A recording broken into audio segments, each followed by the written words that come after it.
पुण्यामध्ये कायदा सुव्यवस्थेचा धाक उरलाय का असाच प्रश्न आता उपस्थित होतोय। कारण 12 तासात 2 लैंगिक अत्याचाराच्या घटनांनी पुणे अक्षरशः हादरलेलं आहे, ज्यावर सर्व स्तरातून आता संताप देखील व्यक्त केला जातोय।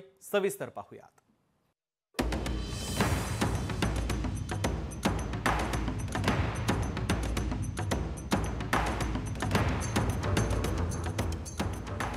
पुणे लैंगिक अत्याचाराच्या घटनांनी हादरलं। 12 तासात पुण्यात लैंगिक अत्याचाराच्या 2 घटना।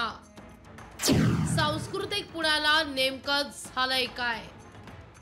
वानवडीत स्कूल बस चालकाकडून 2 चिमुकल्यांवर अत्याचार, तर कोंढव्यात रात्री 21 वर्षीय तरुणीवर सामूहिक बलात्कार। एकीकडे राज्यभरात सर्वत्र स्त्री शक्तीचा जागर सुरू आहे, अशातच सांस्कृतिक राजधानी पुणे लैंगिक अत्याचाराच्या घटनांनी हादरलंय।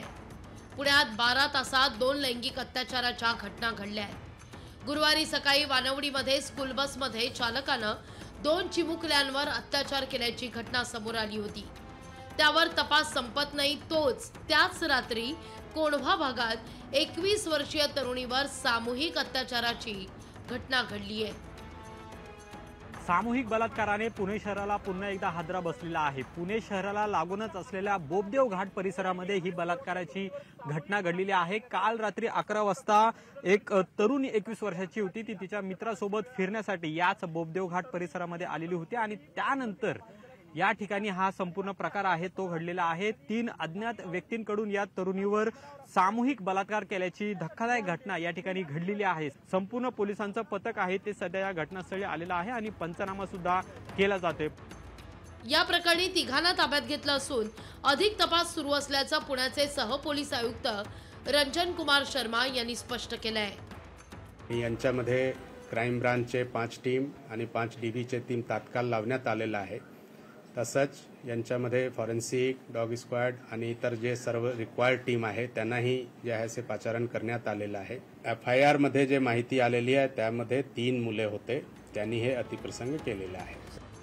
दरम्यान या प्रकरणी पुण्यात हे काय सुरू आहे असा सवाल उपस्थित करत खासदार सुप्रिया सुळेंनी ट्विट करून संताप व्यक्त केलाय। राज्याच्या लेखी आहेत, महाराष्ट्राच्या लेखी आहेत, भारताच्या लेखी आहेत आणि रोज घटना होतात। याचा अर्थ ही भीतीच राहिली नाहीये त्या वर्गीची कोणाला। रोज उठतात आणि अशा वाह्यात गोष्टी होतात आणि याला जबाबदार अर्थातच पोलीस यंत्रणा नाहीये, त्याचं नेतृत्व करणारे गृहमंत्री आहेत। तर महाराष्ट्र अत्याचाराचं केंद्र बनत चाललंय आणि हे लाजिरवाणं आहे असं विरोधी पक्षनेते अंबादास दानवे म्हणतायत। सातत्यानं महाराष्ट्र आणि विशेषतः माता भगिनीवर अत्याचाराचं केंद्र बनू पाहतंय, तर ते लाजिरवाणं आहे आपल्याला।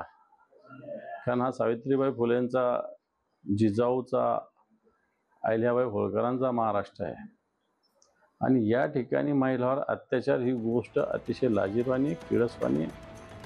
सावित्रीबाईच्या कर्मभूमीत अत्याचार होत आहे असं म्हणत काँग्रेसच्या नाना पटोलेंनी या सगळ्या संदर्भात पोलिसांवरच आरोप केले। सावित्रीबाईच्या कर्मभूमीमध्ये या घटना मोठ्या प्रमाणात होत आहे।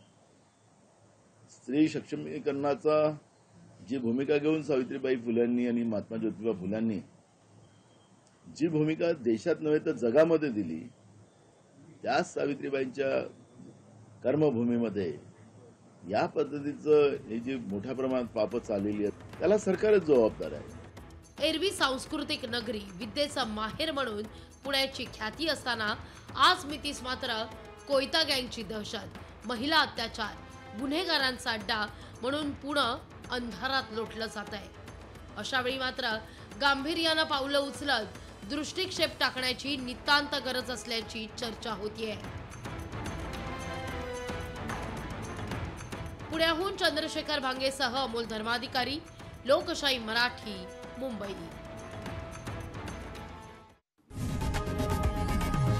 लोकशाही मराठी, ऐका, पहा, जागरूक रहा।